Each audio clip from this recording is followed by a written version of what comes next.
Today I'm going to give you some tips on growing watermelon in the backyard as a backyard gardener. Now, a lot of us want to grow a whole bunch and we see the vines growing and we think, wow, there's a whole bunch of watermelons. Well, it may not work that way. And you want to be successful so you'll have watermelon in your backyard as we do. Now, if you follow some of these instructions, only if you're not being successful, then you could end up with watermelon. If you're being successful in whatever way you're doing it, just do it the way you normally do it. But let's get it where you have watermelon in your backyard garden to enjoy and eat. Hi, it's Robbie from Southern California, and I came and walked out and checked my truck bed.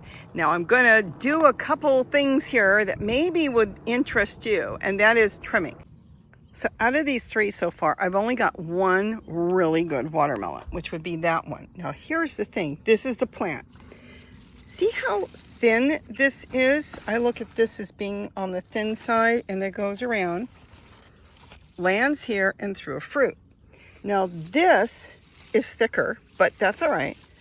But what I'm looking for, let's pull this through, is there a fruit?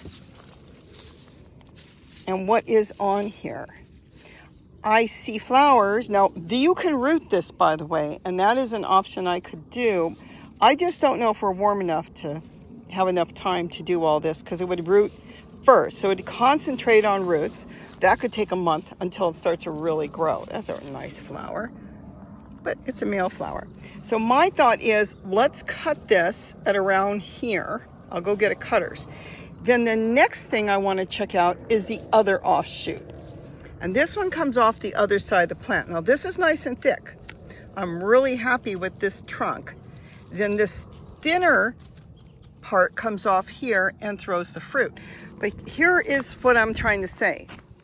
Since we don't have the 70-degree nights that this thing wants, watermelon needs really warm nights and days. So we're good during the day, but not at night.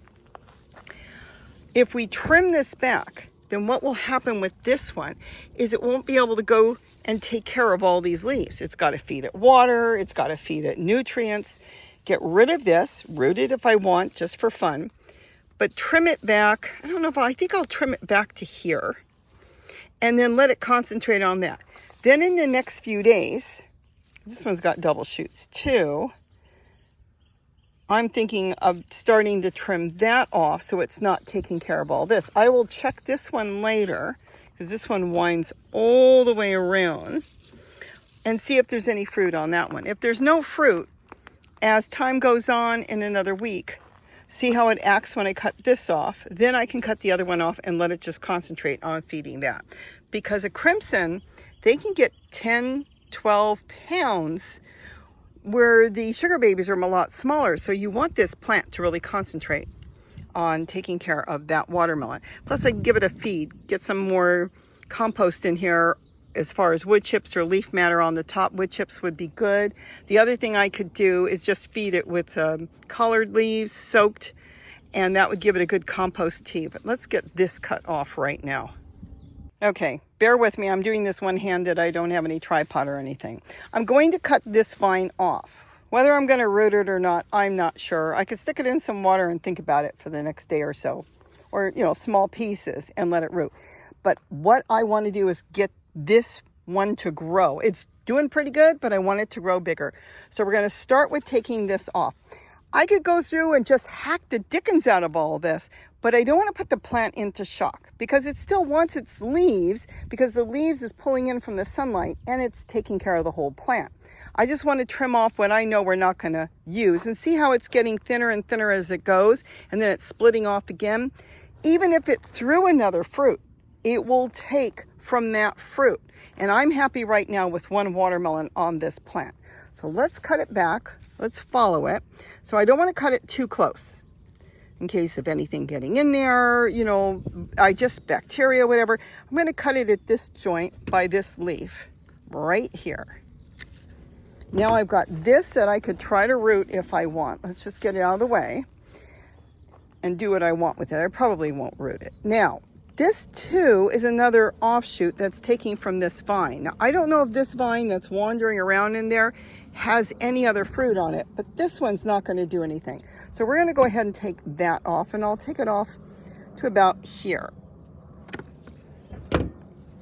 and I can see what I want to do with it. I'm going to leave this one. Like I said, I don't want this plant to go totally into shock.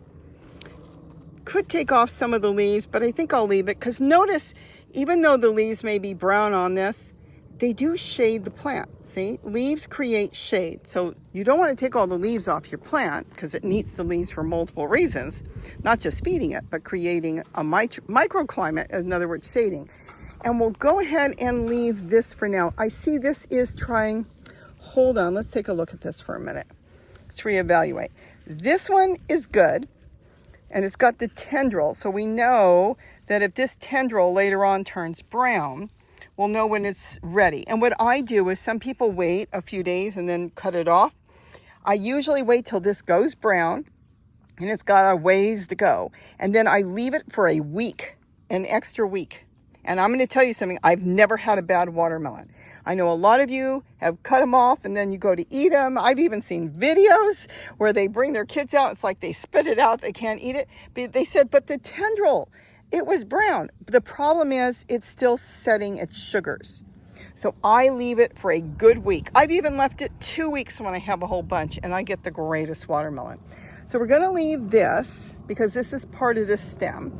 And I'm not sure on this right now. We'll leave this right now so we've cut off enough. We're going to go ahead and make some compost tea.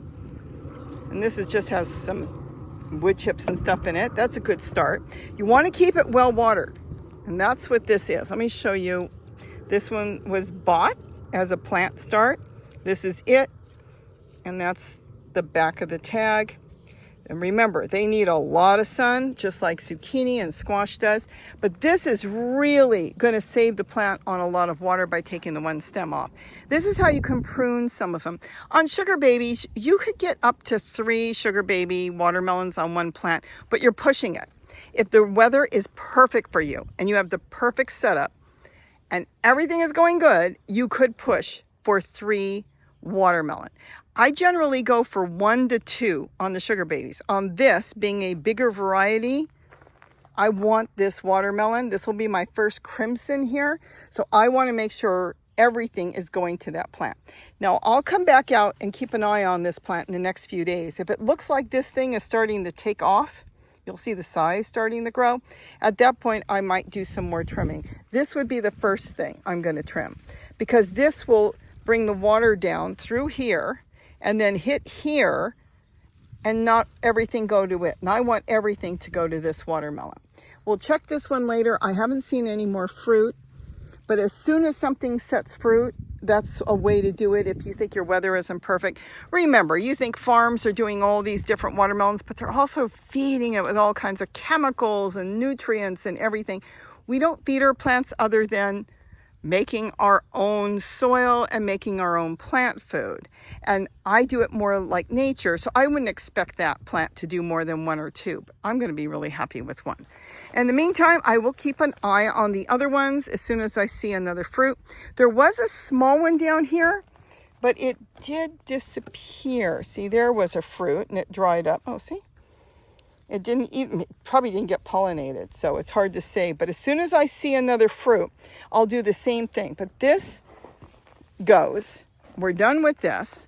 We'll give that a good water, and then the next day or 2, I'll give it a good feed. Let it kind of figure out what happened right now as it's sending up its message. Hey, I lost an arm. It doesn't matter.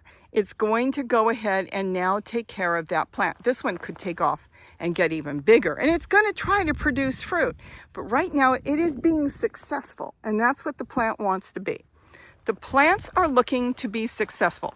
Be it a ton of fruit when it comes to squash or watermelon, or be it one that is going to produce seed. Now, right now, this one has not produced anything because it's got a ways to grow. But it is pretty much halfway there as far as being successful, so all is good. So I hope this gave you some thoughts and ideas. If you've been having issues with your watermelon, that they're growing, and then all of a sudden some of you have told me they stay real small and they never get right, well, think about pruning them, and that might give you the watermelon that you need or you want, and you'll probably be more successful. So you get a couple more plants growing and you get 1 or 2 watermelon per plant. I think that's good for the backyard grower, don't you? And let me tell you something. This is not completely a loss. Even if it didn't grow and this turned brown, I have had some really tiny watermelons taste so phenomenal and sweet, even though they didn't get big. And those were sugar babies, but they stayed really small for whatever reason. But I still had some really good fruit out of that. So with that, hey, tell me your comments. Tell me how you do it with your watermelon, because I'd be fascinated to hear that. And now I'm going to go get some other work done around the garden, and I want to share this with you today. Have a great day. Don't forget to eat what you grow, and I will be reading to see how you do your watermelon in your backyard. Bye-bye. Oh, cool. Maybe I will stick this in some water. I don't know.